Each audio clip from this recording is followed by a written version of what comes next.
ఓం నమో వెంకటేశాయ. అఖిలాండ కోటి బ్రహ్మాండ నాయకుడైన శ్రీ శ్రీనివాస పరబ్రహ్మ యొక్క దివ్యానుగ్రహ విశేషం చేత తిరుమల తిరుపతి దేవస్థానం వారు నిర్వహించే అనేక ధార్మిక కార్యక్రమాల్లో భాగంగా ప్రతిరోజు మనం శ్రీమన్ మహాభారత అంతర్గత అరణ్య పర్వలోని విశేషాలను యథాశక్తి తెలుసుకునే ప్రయత్నం చేస్తున్నాము. ఈనాటి ప్రవచన కార్యక్రమాన్ని మంగళ పద్య పురస్సరంగా ప్రారంభించుకుందాం. నారాయణం నమస్కృత్య నరం చైవ నరోత్తమం దేవీం సరస్వతీం వ్యాసం తతో జయముదీరయేత్. శ్రీ గురుభ్యో నమః.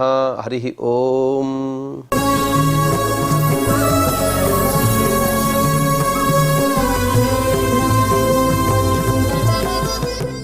ఘోషయాత్ర పర్వ అనే అనుపర్వలో దుర్యోధనాదులు ఘోషయాత్రకి వెళ్ళారు. వెళ్ళిన ఉద్దేశం పాండవులని అవమానించాలని.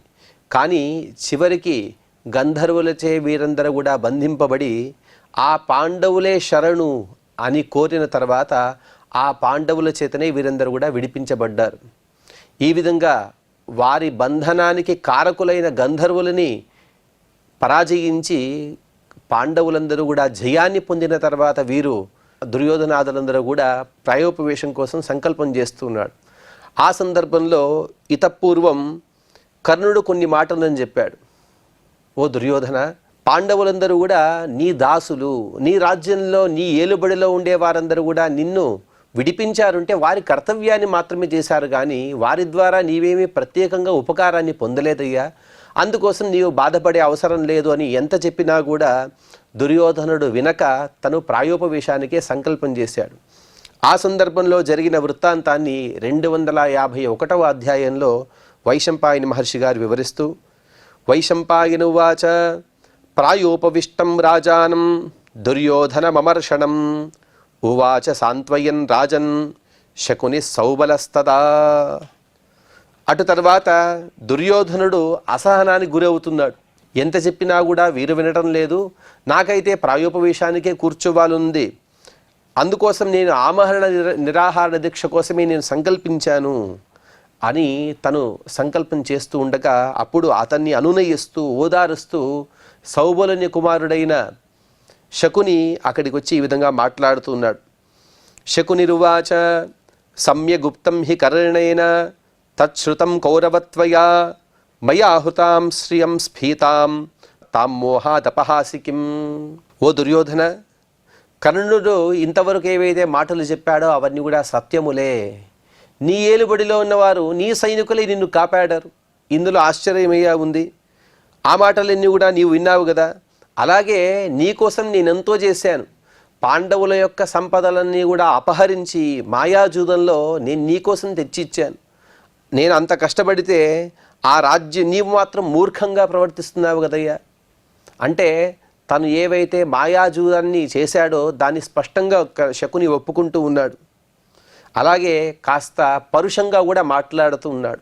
ఎందుకంటే ఎవరైనా సాహసోపేతమైన నిర్ణయం, అందులోనూ కూడా మూర్ఖత్వంతో కూడినటువంటి నిర్ణయాన్ని తీసుకున్న సందర్భంలో వీరు కూడా పరుషంగా మాట్లాడకపోతే వారు అటువంటి సాహసాన్ని ఆపరు. కాబట్టి శకుని ఆ విధంగా అడుగుతున్నాడు. త్వమల్పబుద్ధ్యా తద్య నృపతే ప్రాణానుత్సుష్టుమర్హసి అథవాప్యవగచ్ఛామి నవృద్ధా సేవితాస్త్వయా. దుర్యోధన, నీవు అల్పబుద్ధివి, ప్రాణత్యాగం కోసం పూనుకున్నావు కదయ్యా. అసలు ప్రాణత్యాగాన్ని ఎవరు పూనుకుంటారో తెలుసా? ఎవరైతే వృద్ధులను సేవించరో వారికి ఆత్మవిశ్వాసం తక్కువగా ఉంటుంది. ఎందుకంటే ఎప్పుడూ కూడా వృద్ధులను సేవిస్తూ అలాగే సదాచారాన్ని ఆచరిస్తూ మంచి గ్రంథాలను చదివే వారికి ఎప్పుడు కూడా ఆత్మహత్య బుద్ధి అనేది రాదు. కానీ నీవు ఆ విధంగా వృద్ధులను సేవించలేదు. నవృద్ధ సేవితాస్త్వయ. ఎవరైతే జ్ఞానులు ఉంటారో వారి దగ్గర నీవు ఎప్పుడు కూడా సరిగ్గా నడుచుకోలేదో ఏమో, అందుకోసమే ఇటువంటి అల్పబుద్ధిలాగా మూర్ఖుడిలాగా ప్రవర్తిస్తున్నావు కదయ్యా. యస్సముత్పితం హర్షం దైన్యం వా నియచ్చతి సనశ్యతి శ్రియం ప్రాప్య పాత్రమామమివాంభసి. పచ్చిగా ఉన్నటువంటి పాత్ర అనగా కుండను నిర్మించాం, దాంతో నీటిని ఎత్తగలమా? దాన్ని బావిలో వదిలి దాని ద్వారా మనం నీటిని చేదుకోగలమా? అదేవిధంగా హర్షము కానీ శోకాన్ని కానీ ఎవరైతే నియంత్రించలేరో వారి జీవితం కూడా వ్యర్థమే. హర్షాన్ని శోకాన్ని వారు నియంత్రించలేక పెద్ద పెద్ద రాజవైభోగ్యాలు ఉన్నా కూడా వారు అటువంటి భోగాలను భోగం చేయక అన్నిటిని కూడా వ్యర్థం చేసుకుంటారు. నీవు అదే స్థితిలో ఉన్నావయ్యా. అలాగే అతనిలో ఉండేటువంటి దుర్గుణాలను కొన్నిటిని నిందిస్తున్నాడు శకుని. అతిభీరం, అతిక్లీబం, దీర్ఘసూత్రం, ప్రమాదినం, వ్యసనాత్ విషయాక్రాంతం, నభజంతి నృపం ప్రజాహ. మొట్టమొదటిగా భీరుం, అందులోనూ అతి భీరుం అని చెప్తున్నాడు. అనగా భీరు అంటే తనకు నిత్యం కూడా నాశం కలుగుతుందేమో అనే భయంతో ఉండేవాడు, కాస్త అజాగ్రత్తగా వ్యవహరించేవాడు అని అర్థం. లేకపోతే అతి జాగ్రత్తగా ఎప్పుడు కూడా భయపడుతూ తన జీవనాన్ని వెళ్ళదీసేవాడిని భీరు అని అంటారు. కానీ నీవు అందులోను కూడా అతి భీరు, ఇంకా ఎక్కువగా భయపడుతున్నావు ఎక్కడ నీ కీడు జరుగుతుందో అని. అలాగే క్లీబం, క్లీబం అనగా ఏ పని చేయడంలో కూడా సామర్థ్యం లేని వాడిని క్లీబ అని అంటారు. నీవు అతి క్లీబుడివి, ఏ పని చేయడంలో సామర్థ్యం ఆవగింజంతా కూడా నీలో లేదు. దీర్ఘసూత్రం, ప్రతి పనిని కూడా ఆలస్యంగా చేసేవాడిని దీర్ఘసూత్రి అని అంటారు. అటువంటి దీర్ఘసూత్రి. ప్రమాదినం, చిత్త మనస్సు ఏకాగ్రతగా లేకుండా పరధ్యానంగా ఉండేవాడిని ప్రమాది అంటారు. అటువంటి ప్రమాది. వ్యసనాత్ విషయాక్రాంతం, వ్యసనాలు అనగా జూదము, మద్యపానము, అలాగే స్త్రీలోలత్వము, ఇటువంటి ఏవైతే విషయాలుంటాయో, ఏవైతే దోషాలుంటాయో అటువంటి దోషాల చేత తనను తాను దుస్థితిలో తీసుకున్నవాడు, దుస్థితికి వెళ్ళదీసినవాడు, అటువంటి వ్యసనపరుడు అని అర్థం. అటువంటి వ్యసనపరుడు, ఇటువంటి దుర్గుణాలు కలిగిన ఎవరిని కూడా నభజంతి నృపం ప్రజాహ, రాజులో ఈ దుర్గుణాలు ఏవి కూడా ఉండకూడదు. ఈ దుర్గుణాలలో అందులోనూ కూడా ప్రమాదినం అని ఏదైతే చెప్పారో, అనగా చిత్త ఏకాగ్రత లేకుండా పరధ్యానంగా ఉండటం. చిత్త నీ మనస్సు ఏకాగ్రంగా ఉంటే నీవేం చేసేవాడివంటే, ఎంతైనా సరే కర్ణుడు చెప్పిన విధంగానే నా రాజ్యంలో వారే నన్ను కాపాడారు కాబట్టి ఏకాగ్రతతో పునః రాజ్యాన్ని పొందేవాడివి. అలా కాకుండా ఏకాగ్ర మనస్సు లేక ఎప్పుడు కూడా పరధ్యానంగా ఉండేవాడిని, ఇటువంటి దుర్గుణాలు కలిగిన రాజుని ఏ ప్రజలు కూడా సేవించరు, అతని ఏలుబడిలో ఉండాలని కోరుకోరు. కాబట్టి ఇటువంటి దుర్గుణాలు నీలో ఉంటే వాటిని వదిలివేయమని శకుని చెబుతూ ఉన్నాడు. సత్కృతస్య హి తేషోకో విపరీతే కథం భవేత్, మా కృతం శోభనం పార్థైః శోకమాలంబ్య నాశయ. అలాగే చక్కని మాటను కూడా చెబుతున్నాడు శకుని. పాండవులు నిన్ను సత్కరించారు, అయినా కూడా నీవు దుఃఖపడుతూనే ఉన్నావు. సత్కృతస్య హి తే శోకః విపరీతే కథం భవేత్, ఒకవేళ పాండవులందరూ కూడా నిన్ను అవమానించి ఉంటే అప్పుడు నీవు బాధపడాలి. ఆ బాధకు ఒక తాత్పర్యం ఉన్నది, దానికి ఒక విలువ ఉన్నది. కానీ వారు నిన్ను సత్కరించారు, నీవు బాధపడుతున్నావు. అలాగే కుంతీపుత్రులైనటువంటి పాండవులు వారెంతో హుందాగా ఉన్నతంగా వ్యవహరించారు, ఇక్కడ కూడా నిన్ను అపహాస్యం చేయలేదు. అటువంటి వారిపైన నీవు అకారణంగా కోపం తెచ్చుకుంటున్నావు కదయ్యా, ఇదంతా కూడా సరి అయినదేనా? అంటే వారు నీతో అమర్యాదగా ప్రవర్తిస్తే అప్పుడు నీవు కోపాన్ని కానీ లేకపోతే దుఃఖాన్ని కానీ పొందాలి. వారందరూ కూడా నిన్ను సత్కరించారు, నీకు హితబోధ చేశారు, నీతో మర్యాదపూర్వకంగా వ్యవహరించారు. కాబట్టి నీవు బాధపడుతున్నావంటే ఇందులో ఎటువంటి విషయము లేదు, నీవు బాధపడడం అనేది తప్పు. యత్ర హర్షస్త్వయా కార్యః సత్కర్తవ్యాశ్చ పాండవాః తత్ర శోచసి రాజేంద్ర విపరీతమిదం తవ.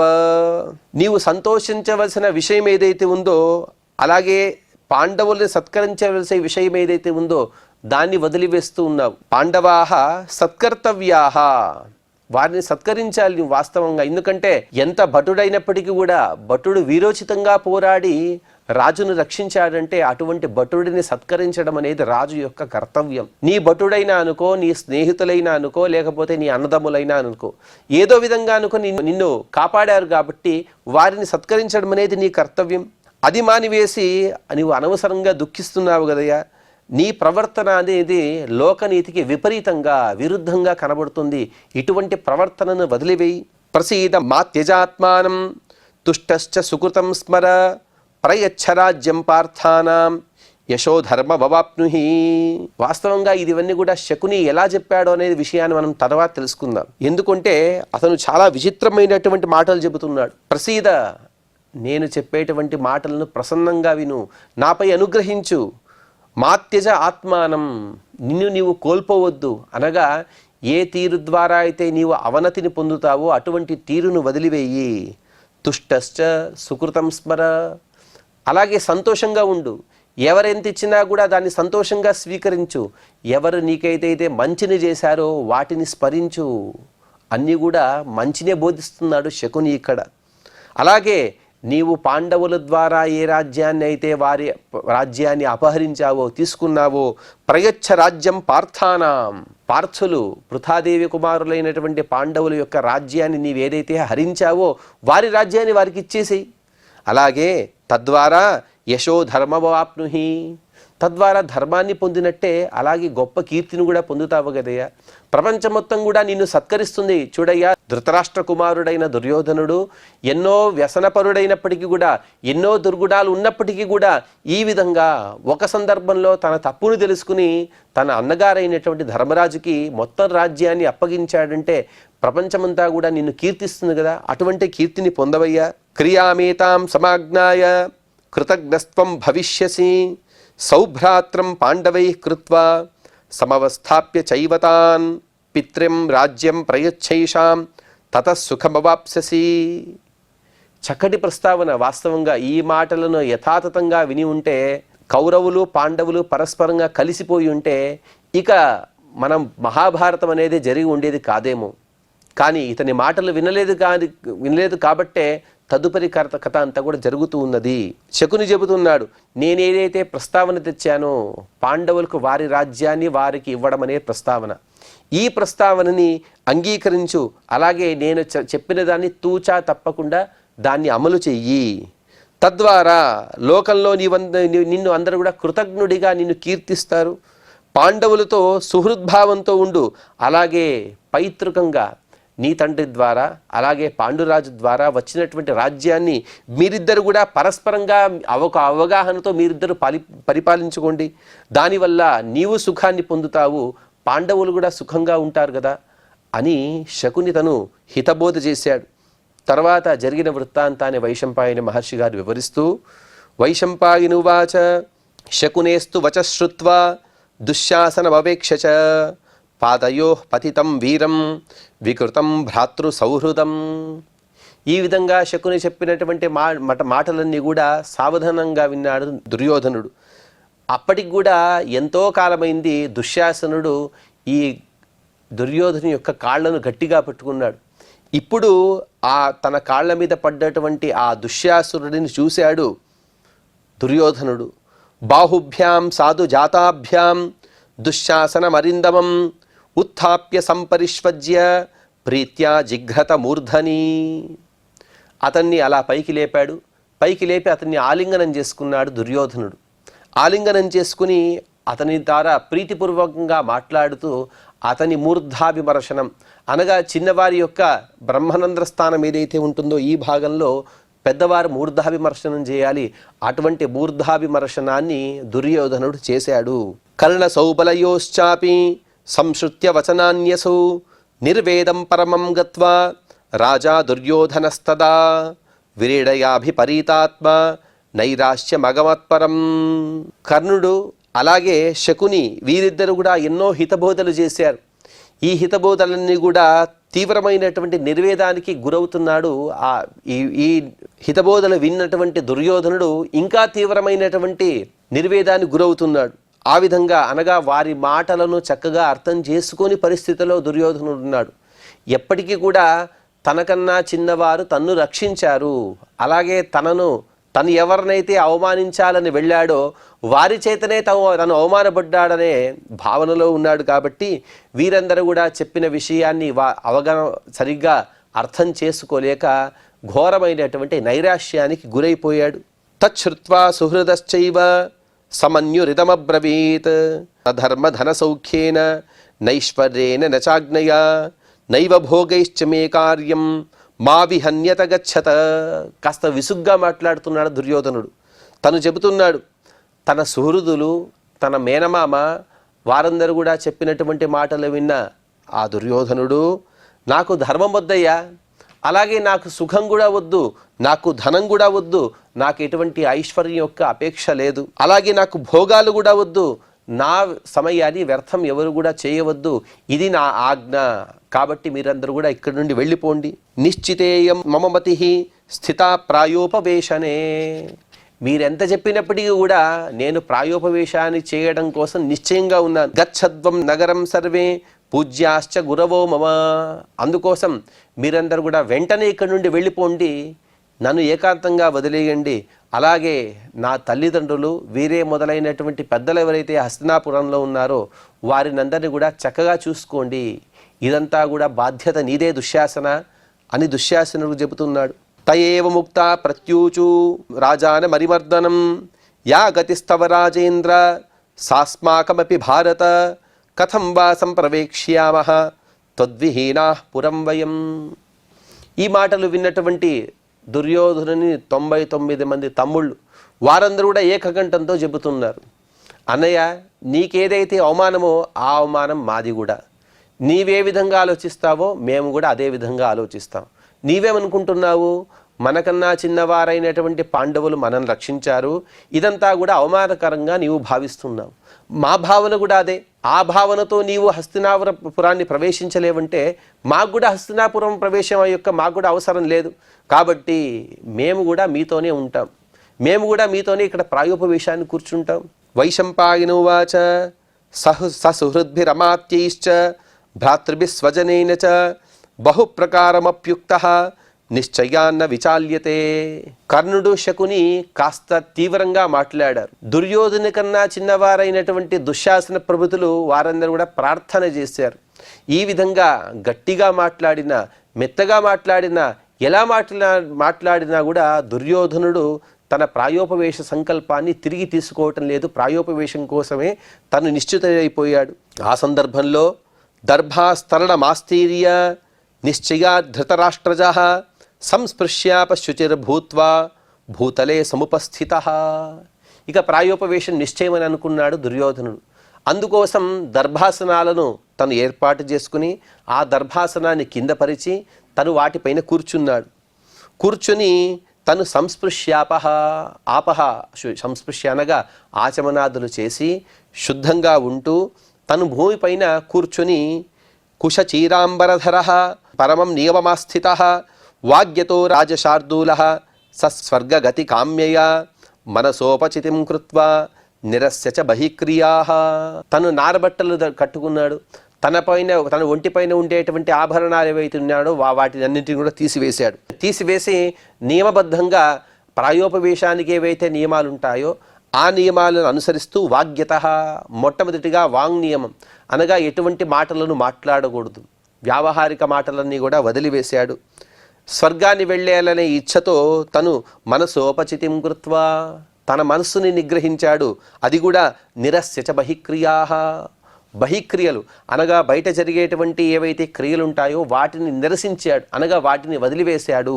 అనగా తన చక్షురాది ఇంద్రియాలన్నీ కూడా అది లోపలికి తిరుగుతున్నాయి. అనగా ఆత్మ అలాగే పరమాత్మ యొక్క చింతన పరంగా అవన్నీ కూడా వెళుతున్నాయి. బయట ఏం జరుగుతుందో వాటి వైపు దృష్టిని మరలుస్తూ ఉన్నాడు. అతతం నిశ్చయం తస్య బుద్ధ్వా దైతేయ దానవాః పాతాళవాసినో రౌద్రాః పూర్వం దేవైర్వినిర్జితాః తే స్వపక్షక్షయం తం తు జ్ఞాత్వా దుర్యోధనస్య వై. ఇదంతా కూడా భూలోకంలో జరుగుతోంది. భూలోకంలో కూడా ద్వైతవనం యొక్క దగ్గర ప్రాంతంలో జరుగుతోంది. పైన జరిగేటువంటి వృత్తాంతం మొత్తం కూడా పాతాళ లోకంలో ఉండే కొందరు రాక్షసులు విన్నారు. వారెవరు అంటే పూర్వం దేవైర్ వినిర్జితాః, ఇతపూర్వం దేవదానవ యుద్ధంలో దేవతల చేత ఓడింపబడిన వారు. వారందరూ కూడా తమ పక్షం ఓడిపోతోంది, స్వపక్ష క్షయం జ్ఞాత్వా, తమ పక్షమంతా కూడా ఎప్పుడు నాశనాన్ని పొందుతుందో అని తెలుసుకుని వారందరూ కూడా దుర్యోధనుడు ప్రాయోపవేశాన్ని కూర్చున్నాడు అని తెలుసుకున్నారు. అప్పుడు ఆహ్వానాయ తదాచక్రుః కర్మ వైతాన సంభవం బృహస్పత్యుషనోక్తైశ్చ మంత్రైర్మంత్ర విశారదాః. వారందరూ కూడా ఇప్పుడు అభిచార కర్మలను చేయడానికి ప్రారంభించారు. చేస్తూ బృహస్పత్యాచార్యుల వారు అలాగే శుక్రాచార్యుల వారు ఏవైతే మంత్రాల ద్వారా అభిచార కర్మలను తెలిపారో అటువంటి అభిచార కర్మలను చేస్తున్నారు. అందులోనూ కూడా మంత్ర విశారదాః, రాక్షసులలో కూడా కొందరు వేదాది అధ్యయనాలు చేసిన వారు ఉన్నారు. అటువంటి వేదాదులను చక్కగా అధ్యయనం చేసిన వారందరూ కూడా అటువంటి కర్మలను చేయడానికి ప్రారంభించారు.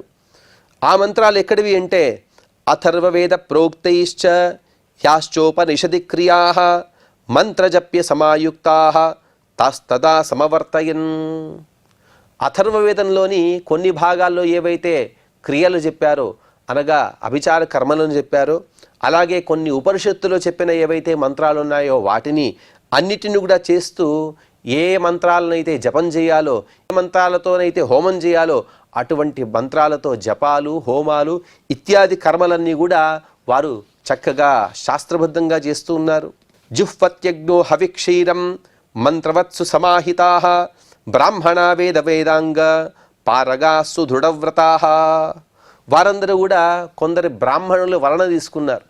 వారిని పిలిచి వారందరూ కూడా చక్కటి వేదాంగాలను చక్కగా చదివినవారు. వారందరూ కూడా సుస్వరంగా మంత్రోచ్చారణ చేస్తూ హోమాదులు చేసే సందర్భంలో నెయ్యి, పాలు ఇత్యాది ఏవైతే హవిర్ద్రవ్యాలు ఉన్నాయో ఆయా కర్మలకు అనుగుణమైనటువంటి పదార్థాలను వాటిని అలా అగ్నిలో హోమం చేస్తూ ఉన్నారు. ఆ సమర్పించే సందర్భంలో కర్మసిద్ధో తదా తత్ర జృంభమాణా మహాద్భుతాః కృత్యా సముత్థితా రాజన్ కిం కరోమీతి చాబ్రవీత్. చూడండి, ఎక్కడైనా సరే వేదాల ద్వారా చెప్పినటువంటి కర్మలు ఎక్కడ కూడా సఫలం కావు అని లేదు, అన్నీ కూడా సఫలమయ్యే అవుతాయి. కానీ వాటిని మంచికి ఉపయోగిస్తున్నామా లేకపోతే చెడు పనికి ఉపయోగిస్తున్నామా అనేది ముఖ్యమైంది. అందులోనూ కూడా పరమాత్మ యొక్క ప్రీతి కోసం లేకపోతే లోక కళ్యాణం కోసం మనం ఏవైనా మంత్రాలను జపాలను కానీ హోమాదులు చేస్తే అవన్నీ కూడా పుణ్యకరాలు. ఇటువంటివన్నీ కూడా చేస్తే అవన్నీ కూడా దుష్టమైనటువంటి పనులు, ఇవన్నీ కూడా వేదాదులో హేయమైనటువంటి కృత్యాలు. వీరందరూ కూడా ఆ క్రతువుని ఏదైతే హోమం ఉందో ఆ హోమాన్ని పూర్తి చేశారు. పూర్తి చేసిన సందర్భంలో ఆ హోమగుండం నుండి ఒక అద్భుతమైనటువంటి కృత్యం, అనగా ఒక రాక్షసేన అని అనుకోవచ్చు, ఒక రాక్షస పదార్థము అది బయటికి వచ్చింది. అది కూడా గట్టిగా ఆవలిస్తోంది. ఆవలిస్తూ బయటికి వచ్చిన వెంటనే తను హాహాకారాలు చేస్తూ అట్టహాసం చేస్తూ మీరందరూ కూడా నన్ను ఎందుకు పుట్టించారు, నేనేం చేయాలి అని తను వారిని అడుగుతోంది. ఆహుర్ దైత్యాశ్చ తాం తత్ర సుప్రీతేనాంతరాత్మన ప్రాయోపవిష్టం రాజానం ధార్తరాష్ట్రమిహానయ.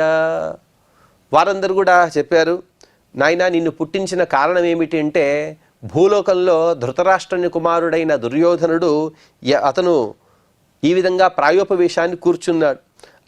ఆ ప్రాయోపవేశం కోసం కృతనిశ్చయంతో ఉండేటువంటి దుర్యోధనుడిని వెంటనే ఇక్కడికి తీసుకురమ్మని ఆజ్ఞాపించారు. తథేతి ప్రతిశ్రుత్యసా కృత్యా ప్రయయౌ తదా నిమేషాదగమచ్చాపి యత్ర రాజా సుయోధనః. అలాగే చిత్తమని అనింది ఆ కృత్యం, అనగా మీరు చెప్పిన పనిని వెంటనే చేస్తాను అని అన్న వెంటనే అక్కడి నుండి అదృశ్యమైంది. ఒక్క క్షణంలోనే ఎక్కడైతే దుర్యోధనుడు ప్రాయోపవేశం చేస్తున్నాడో ఆ ప్రాంతానికి తను చేరుకున్నది. సమాదాయ చ రాజానం ప్రవివేశ రసాతలం దానవానా ముహూర్తాచ్చ తమానీతం నివేదయత్. వెంటనే ఆ ధృతరాష్ట్రుని కుమారుడైన దుర్యోధనుని తీసుకొని తను రసాతల ప్రాంతానికి వచ్చింది. అది కూడా ఒక ముహూర్తం, అనగా దాదాపుగా 24 నిమిషాలు లేకపోతే 45 నిమిషాల్లో తను ఇక్కడి నుండి అక్కడికి వెళ్ళి పునః అక్కడి నుండి దుర్యోధనుని తీసుకుని తను వచ్చిన వెంటనే ఎవరైతే తను ఆజ్ఞాపించారో వారి ముందు దుర్యోధనుడు నిలబెట్టి తమరు చెప్పిన పని నేను పూర్తి చేశాను అని నివేదించినది. తమానీతం నృపం దృష్ట్వా రాత్రౌ సంగత్య దానవాః ప్రహృష్టమనసస్సర్వే కించిదుత్ఫుల్లలోచనాః సాభిమానమిదం వాక్యం దుర్యోధనమథాబ్రువన్. అతను వచ్చిన వెంటనే ఈ రాక్షసుల కళ్ళన్నీ కూడా విశాలంగా అయిపోయి అవన్నీ కూడా ఏ విధంగా అయితే సూర్యుని రాక చేత కమల పుష్పాలు ఏ విధంగా అయితే వికసిస్తాయో ఆ విధంగా వాళ్ళ కళ్ళన్నీ కూడా వికసిస్తున్నాయి. వారందరూ కూడా ఎంతో ఆనందంగా ఉన్నారు. అటువంటి ప్రహృష్టమైన సహా సంతోషంతో కూడినటువంటి మనస్సు పొందినటువంటి ఆ దానవులందరూ కూడా అభిమానంతో కూడిన విధంగా వారు దుర్యోధనునితో మాట్లాడుతున్నారు ఇటువంటి మాటలు అని చెబుతూ ఇక్కడికి 251వ అధ్యాయాన్ని పూర్తి చేసుకున్నాం. ఇక 252వ అధ్యాయంలో ఆ రాక్షసులు ఏం చెప్పారనే విషయాన్ని మనం తెలుసుకునే ప్రయత్నం చేద్దాం. ఆ ప్రవచన కార్యక్రమాన్ని తదుపరి భాగంలో మనం విందాం. ఈనాటి ప్రవచనాన్ని శ్రీ వెంకటేశ్వర స్వామి వారి పాద పద్మములు యందు సమర్పణ చేస్తూ క్షమాప్రార్థన మరియు మంగళ పద్యాన్ని పలుకుదాం. యదక్షరపదభ్రష్టం మాత్రాహీనం చ యద్భవేత్ తత్సర్వం క్షమ్యతాం దేవ నారాయణ నమోస్తుతే. శ్రియఃకాంతాయ కళ్యాణ నిధయే నిధయేర్థినాం శ్రీవేంకట నివాసాయ శ్రీనివాసాయ మంగళం.